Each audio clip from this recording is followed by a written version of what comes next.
मैं तो प्रीतेश से पूछ रहा था, प्रीतेश बोल ही नहीं रहा था, क्या होगी। सर्विसेबल है, सर्विसेबल है।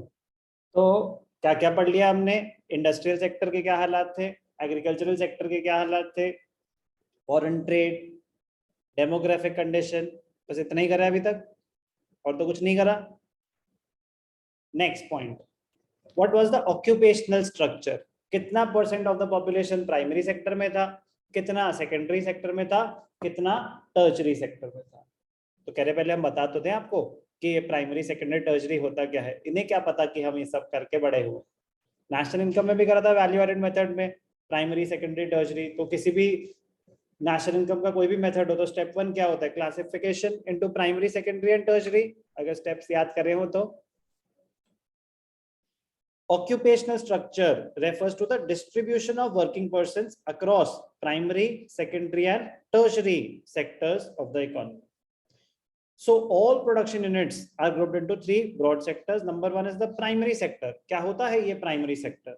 It includes production units exploiting natural resources like land, water, subsoil assets, etc. तो फार्मिंग में हम क्या एक्सप्लॉइट कर रहे हैं, लैंड, वाटर। तो डिफरेंट डिफरेंट टाइप के प्राइमरी सेक्टर्स में क्या आएगा, फार्मिंग भी आएगा, फिशिंग भी आएगा, माइनिंग भी आएगा, animal husbandry, forestry, but anything related to exploitation of natural resources like land, water, subsoil etcetera. तो primary sector. Secondary sector, also known as the manufacturing sector. It includes production units which are engaged in transforming one good into another good. These units convert raw material into finished goods. For example, firms engaged in converting sugarcane into sugar, construction companies, power generation, etc.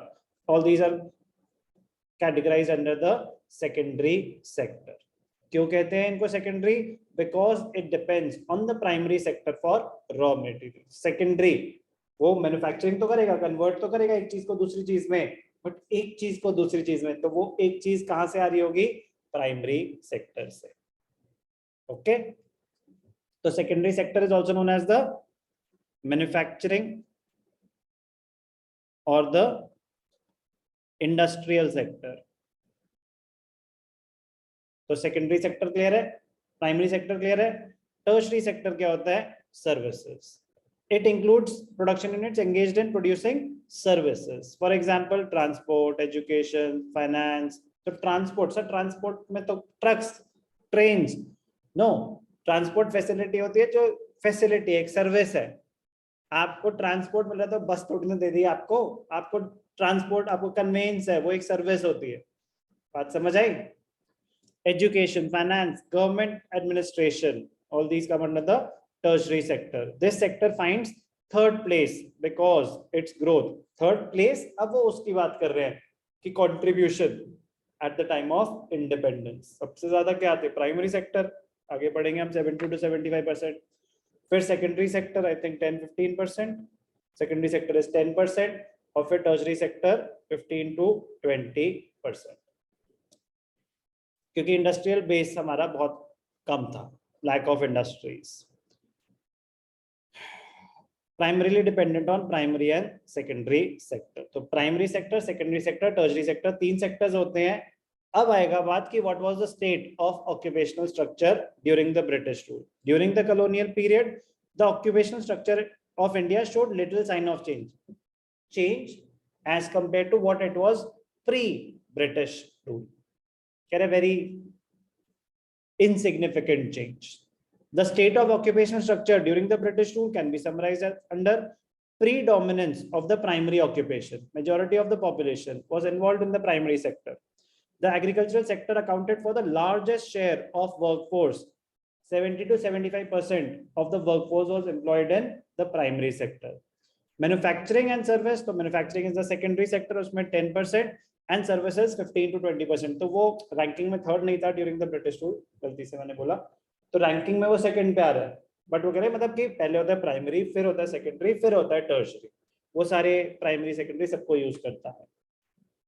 But what was the state of the occupational structure, या what was the occupational structure during the British rule? 70 to 75% in the primary sector, सारे वहां पे। Second ranking में आ रहा था service sector 15 to 20%, और 10% किसमें था? Secondary sector, also known as the manufacturing sector. याद करना पड़ेगा डेट। रीजनल वेरिएशन, अब ये तो था ओवरऑल, बट किसी किसी रीजन में सेकेंडरी सेक्टर में ज्यादा कंट्रीब्यूशन थी जीडीपी की, या ज्यादा लोग एम्प्लॉयड थे सेकेंडरी सेक्टर में, किसी में टर्शरी सेक्टर में। तो जहां पढ़े लिखे लोग ज्यादा होंगे वहां टर्शरी सेक्टर में ज्यादा लोग इन्वॉल्व होंगे। हर जगह सबसे ज्यादा तो प्राइमरी में ही थे, बट सेकेंडरी टर्शरी में किसी रीजनल वेरिएशंस थी, किसी रीजन में सेकेंडरी में ज्यादा, किसी रीजन में टर्शरी में ज्यादा।